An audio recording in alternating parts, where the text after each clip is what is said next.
This week on Country Music Junkies, I am so pleased to be joined by Mr. Aaron Pritchett. Aaron, thank you so much for chatting with us this morning.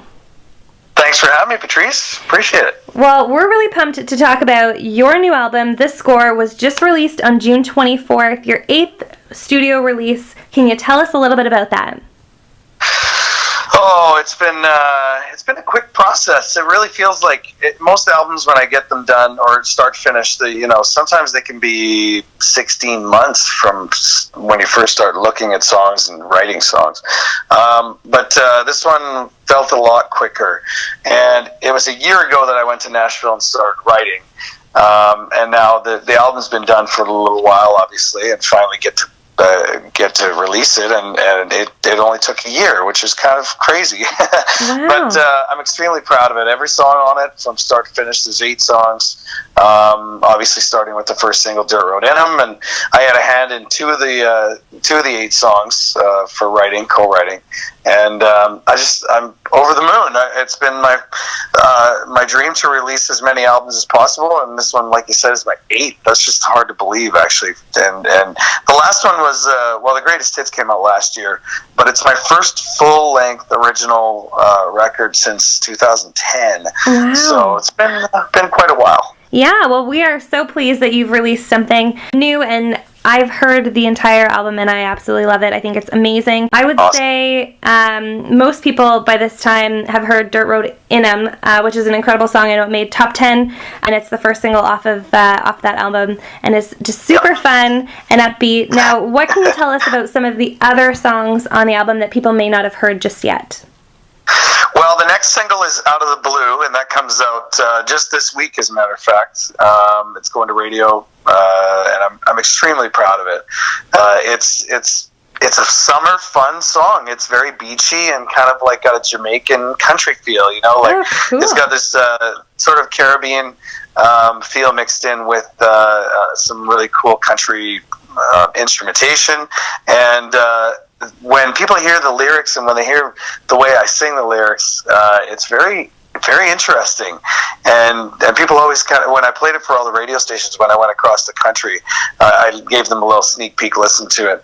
And every time everybody was tapping the toe and kind of smiling at the very beginning, but when it got to this one part where it says, "Sand on the bottom of my beer can," and everybody just kind of looked, and the smile got bigger. So I kind of knew that hopefully this song's going to be a big song.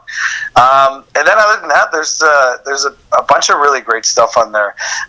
There's a song I wrote with Patrice Whiffen called "All Night Baby," which I'm extremely proud of. It's one of those songs where after we wrote it, we're like, is this really as good as we might think it could be? And obviously I think it's going to be a release as well, probably not till next year, because we have other releases to do, like when A Mama's Boy Meets a Daddy's Girl is another track on there that I'm extremely proud of. One of those songs where it's like a 3 or 4 stage story song. Oh, cool. So country used to always do those, and now it's I'm bringing it kind of back. I'm hoping that there's this beginning, boy meets girl, boy falls in love with girl, boy and girl get married, and then they have babies, and it's hopefully it's going to be one of those wedding songs. Awesome. Well, that sounds really cool. Again, fans, be sure to check out Aaron's new album. This Score was released June 24th, so it is available now. Please check it out. It is incredible. Aaron, let's talk a little bit about something cool you did not too long ago. You got to open for Mr. Garth Brooks. What was that like?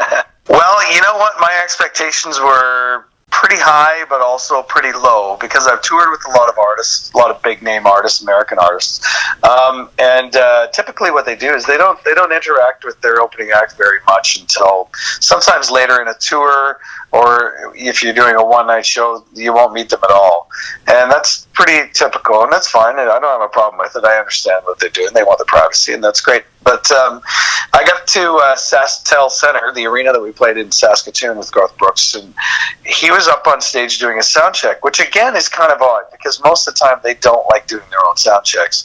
They'll get somebody else to do it who knows what they want in their monitors and that kind of thing. So he was up there doing that. I was like, wow, this is crazy. I've never met him. He's my idol. I was a Garth Brooks fan before I was even a singer. Oh, wow. and then we went to our green room, and I thought, well, maybe we'll meet him later on after the show, or maybe not till the next show, the Sunday. And sure enough, right when he was done his sound check, he came into our room, and, hey, everybody, I'm Garth. I just want to meet you. And asking us if we needed anything. It's like, what are you talking about? Who are you?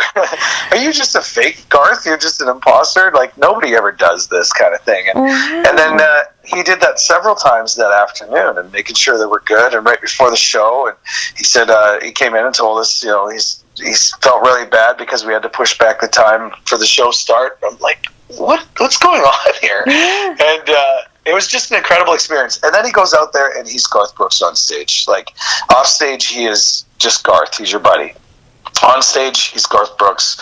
And the place just was electric. It erupted several times that night. And at the very end of the show, it was just like, you know, the craziness, the amazing end to it. And I was blown away.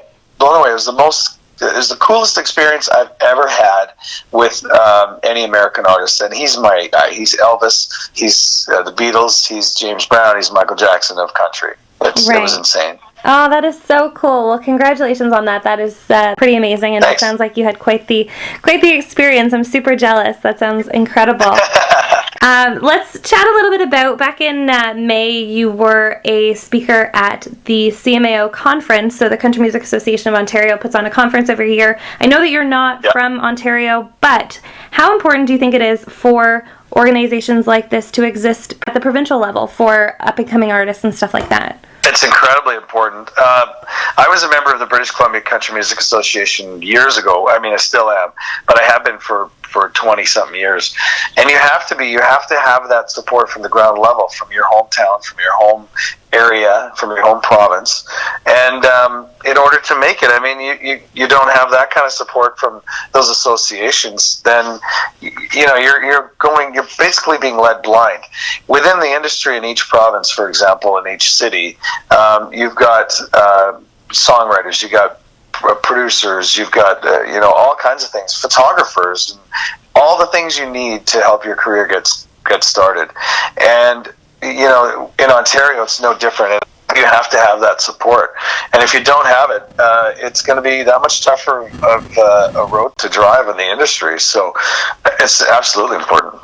Awesome. Well, we were pleased to have you at the CMAO conference this past May. It was great to see you. And for those lucky fans that got to see you perform at the showcase, I know that was not something that was planned, but seeing you get up there on stage and perform for us, that was pretty incredible as well. So thank you for doing that as well.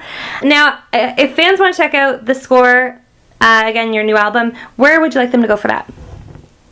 Well, they can go to HMV or Walmart. There's online, obviously, too, at iTunes. There's just tons of places they can go to get it, and they can also come to the shows. That doesn't hurt either. Awesome. If you see me in your area, then please come out and say hi. We'll have actual physical CDs that you can buy, and I'm extremely proud of it too, because the album's called The Score, which there's no song on the album called The Score. A score is, the definition I used was a 20-year period. So within 20 years, I've been releasing and recording singles since 1996. So that's where that whole title came from. And then in the actual CD case itself, there's no pictures of me. There's just artwork that Brian McRae, a great friend of mine that lives on Gabriel Island where I live, he did all the artwork on it. And I thought, I don't want typical pictures just because I've done that for so long. And this album's not really about me. It's about the songs, and it's about the stories behind the songs and the uniqueness behind each of those. So if you pick up a CD in any of the stores or at a show, you'll be able to see that stuff, and it's very entertaining, actually, and that's the reason why I did it. Excellent. Well, I look forward to seeing that myself. Now, you mentioned that you've got lots of shows coming up this summer. Where can fans expect to see you? I'm all over the place. In Ontario, especially, I'm at Boots and Hearts this year, playing several fairs all across the province, and even up to Thunder Bay, and I think I was back in the Ottawa area coming up as well, and down to Windsor, and all over, just everywhere. So Dauphin's Country Music Fest in Manitoba, PEI. I'm going out there for a little guest appearance out in Summerside, PEI, and then I'm up in the Yukon actually this weekend. So things are extremely busy. It sounds like it. All over the place. That sounds awesome. If fans want to check you out and check out your tour schedule, where's the best place for them to go? They can go to my website, which is aaron-pritchett.com, or my Facebook page. I've got an official fan page. I've also got a fan page that's put on by the Posse, Aaron Pritchett's Posse. And you'll be able to find pretty much anywhere. You just plunk in my name into Google and boom, there it is. Amazing. Well, fans, again, be sure to check out Aaron's new album, The Score, his 8th studio release, and was released on June 24th. Aaron, thank you so much. It's always such a pleasure. Thanks, Patrice. Nice talking to you again.